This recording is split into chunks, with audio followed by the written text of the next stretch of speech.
Olá, gente! Mais um vídeo. Hoje vamos falar sobre confucionismo. Talvez você já ouviu falar sobre Confúcio, talvez você já ouviu falar sobre confucionismo, mas afinal de contas, o que é confucionismo? Confucionismo é uma religião, confucionismo é uma filosofia, afinal de contas, o que é confucionismo? Então hoje é sobre isso que o vídeo nós vamos estar tratando e, claro, eu não poderia deixar, de passar batido, Um grande beijo e um grande abraço a todos vocês que assistem os vídeos. Eu sei que não é muita gente, mas os que assistem, eu tenho certeza que assistem de coração, tá? De bom grado. E outra coisa, esse vídeo aqui é para te deixar informado, é para te deixar antenado. Claro que você não vai saber tudo aprofundadamente, senão você teria que fazer uma faculdade, sobre religiões orientais, e eu creio que não é possível na correria do seu dia a dia. Mas esse vídeo é basicamente para você poder sentar com seus amigos e poder dialogar sobre o que é confucionismo. Então vou passar aqui os pontos principais do confucionismo, tá certo? Então vamos lá. Confúcio nasceu por volta de 551 a.C., aproximadamente, Seu nome original era Kongkyu. Só mais tarde ele foi batizado como Mestre Kong. Como professor, viajou por todo o Império Chinês, onde, regressando de Kung Fu, morreu em 479 a.C. Seus ensinamentos, fragmentados, sobreviveram e foram ditados e transmitidos oralmente por seus discípulos. Depois, posteriormente, fizeram um livro chamado Os Anacletos, que na verdade eram os ensinamentos de Confúcio junto com os ensinamentos dos seus discípulos. Então temos os Anacletos, o escrito do confucionismo. Confúcio foi um dos primeiros pensadores a explorar sistematicamente a noção da bondade, questionando se a superioridade moral é um privilégio divino ou um elemento inerente à humanidade, que pode ser cultivado, ou seja, o senso superior moral vem do divino, ou nós cultivamos esse senso para fazer o bem. Então, basicamente, era o seguinte: Confúcio foi o primeiro pensador a começar a explorar a noção de bondade.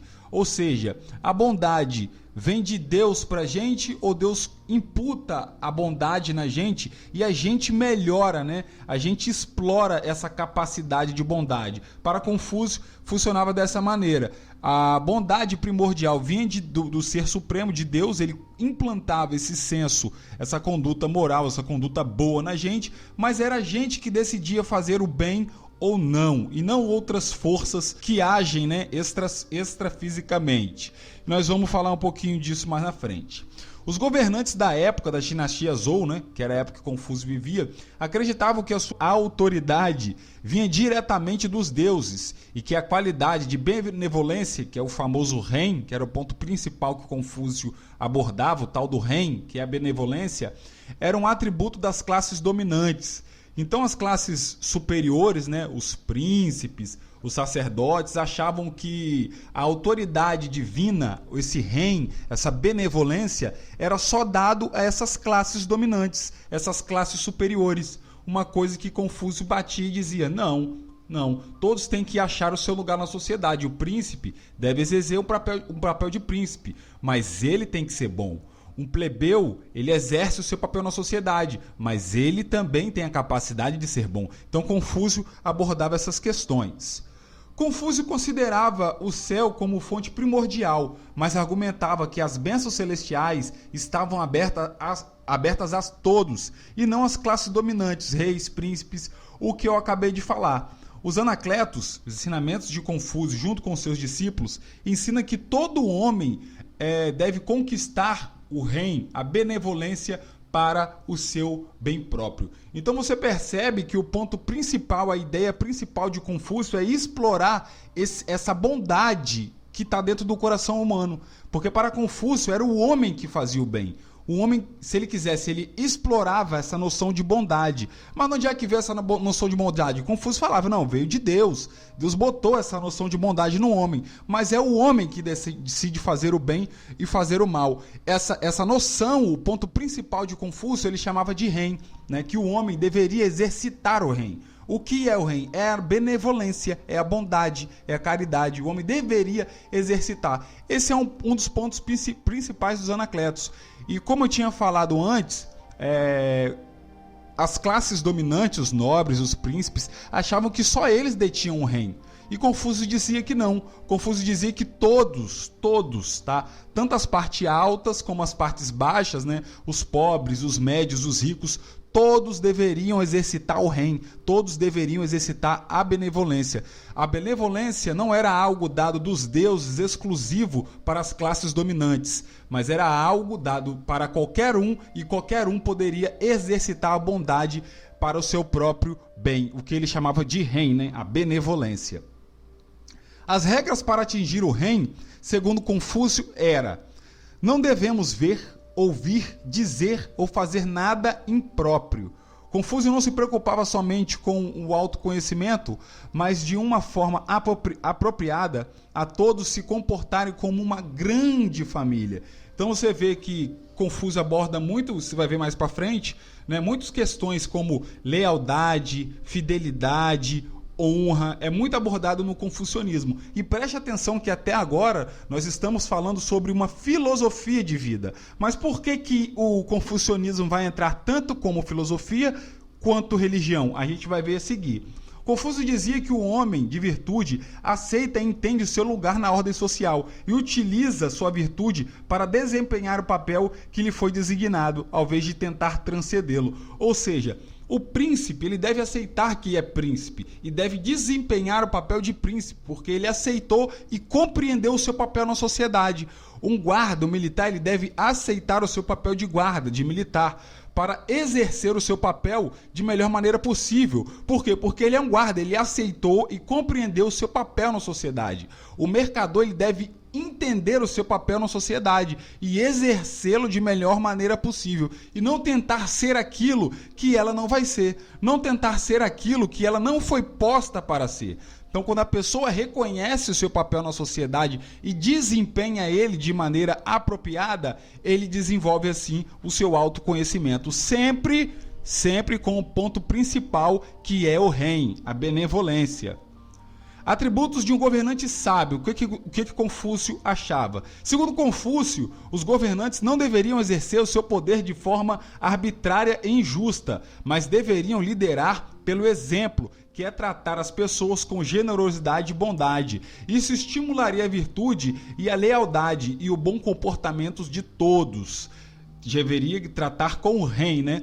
Um governante deveria liderar pela prática do reino, pela prática da benevolência. Sem isso, ele pode perder o mandato dos céus em diversos aspectos. Para Confúcio, o governante era o eixo estável a qual gira a atividade do reino. Então, para Confúcio, o governante deveria dar exemplo, né? Que era governar através do reino. Porque se ele governasse através do reino, ele desse esse exemplo, todos do reino iriam se inspirar nesse governante. Tá? E também iriam praticar o reino, a benevolência. Nosso governante é justo, então nós devemos também praticar a benevolência, nós devemos também ser justos. Para Confúcio, o governante que não praticasse a benevolência, ele estaria, né, assumindo o lugar de governante, mas ele não teria as bênçãos dos céus em cima dele. Se ele não praticasse o reino, é como se ele estivesse ali apenas por um mandato, mas não tivesse a autoridade dos céus para estar ali. E isso implicava em uma série de fatores, tá? Como praga, misérias, fome, perdas de batalha, perda de guerra. Se ele não exercitasse o reino, a benevolência, as bênçãos dos céus não estaria sobre esse imperador. Apesar dos seus ótimos conceitos morais, Confúcio acreditava que a superioridade moral não vinha dos deuses, dizia que isso vinha de traços inerentes do coração e da mente humana. É aquele negócio que eu falei, né? O reino tem que ser exercitado pelo homem. É como se Deus botasse uma fagulha de bondade no homem e o homem fizesse com que essa fagulha virasse uma chama. O homem deveria exercitar essa bondade. Era o homem que decidia fazer o bem e que decidia fazer o mal. E não os deuses que estimulariam o homem a fazer o bem.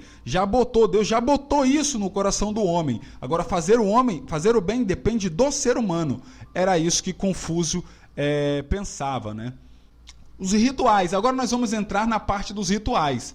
E percebam que até agora nós falamos só de questões filosóficas. Mas por que o confucionismo ele pode ser tanto uma filosofia quanto é considerado também uma religião? O confucionismo, gente, ele é considerado uma religião exclusivamente por causa dos seus rituais, beleza?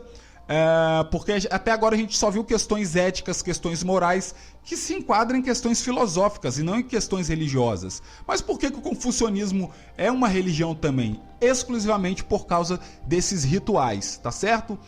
A doação ao confucionismo como religião deve-se ao grande número de rituais cerimoniais que honram seus ancestrais. Como parte maior de lealdade e respeito entre a família e amigos, o confucionismo contém muito respeito aos ancestrais e um laço infindável, muito importante isso. O pai, quando morre, ou quando morrer, deve ser reverenciado pelo filho através de rituais. Até dentro de casa, muitos confucionistas adotam uma placa de madeira e acreditam, de certa forma, que o espírito do ancestral que partiu está lá até os dias de hoje. E o casamento confucionista, o noivo deve se curvar perante essa placa de madeira, representando os devidos respeitos aos seus antepassados. Então, percebam aí que é interessante, né? Essa ideia que o confucionismo adota, uma ideia de lealdade, uma ideia de fidelidade, uma ideia de laço que não se termina, uma ideia de um laço que é eterno. Né? Eles acreditavam que quando alguém da família morresse, né, o mais velho, o pai morresse da casa, eles faziam uma placa de madeira e acreditavam que o espírito, de certa forma, estaria naquela placa de madeira, estaria junto com eles por causa deste laço infindável que eles têm. E no casamento da religião confucionista, o noivo, quando fosse casar com a noiva, ele se ajoelhava, ele se inclinava como uma forma de reverência diante dessa placa, como se o seu pai, o seu familiar estivesse participando daquele momento junto com eles, que seria um momento de felicidade, um momento solene. Então, por isso que o confucionismo se enquadra aí em uma religião, por causa dos seus rituais. As últimas dinastias, como a Han, a Song e a Ming, reconheceram os valores e os ideais confucionistas em manter a ordem social, e o confucionismo tornou-se a religião oficial da China, o que causou forte repercussão na vida diária e no pensamento chinês até o século XX. O confucionismo de hoje mescla ideias de vários pensamentos atuais chineses e filosofias ocidentais. Embora ele tenha sido reconhecido por afirmar que os seres humanos são naturalmente bons, só precisam aprender a utilizar as suas virtudes e que essa bondade não se restringe às classes altas. Tá? Todos nós podemos praticar o bem. Para encerrar, temos aí alguns trechos dos Anacletos.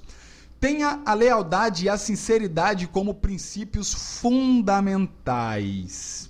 A natureza dos homens é parecida, são seus hábitos que os afastam, os Anacletos.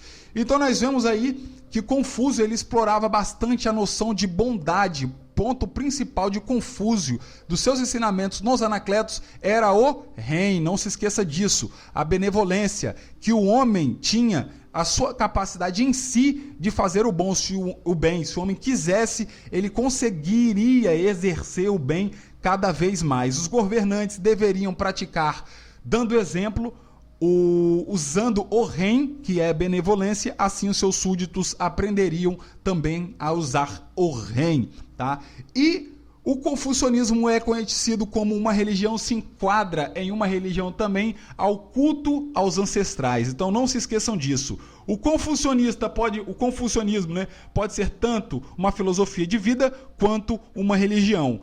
Até porque quando você vai estudar filosofia, lá na frente eu penso em fazer um quadro só sobre filosofia, a gente pode voltar a estudar o Confúcio mais à frente, né? O confucionismo mais à frente. Por quê? Porque se enquadra tanto com uma filosofia, tanto quanto uma religião. Então, por hoje é só. Espero que vocês tenham gostado do vídeo. E, gente, não é brincadeira, tá? Todas as vezes que vocês comentam, todas as vezes que vocês dão like no vídeo, que vocês assistem o vídeo, vocês me impulsionam a fazer cada dia mais vídeo pra vocês. Então, muito obrigado pelo carinho. Eu sei que o meu canal tem bastante gente inscrita, mas que assiste os vídeos, né? Os fiéis são pouco. Então, cara, de coração, se eu pudesse apertar a mão de vocês, abraçar a mão de vocês, eu faria isso com cada um de vocês, pode ter certeza. Muito obrigado pela consideração, muito obrigado pelo carinho.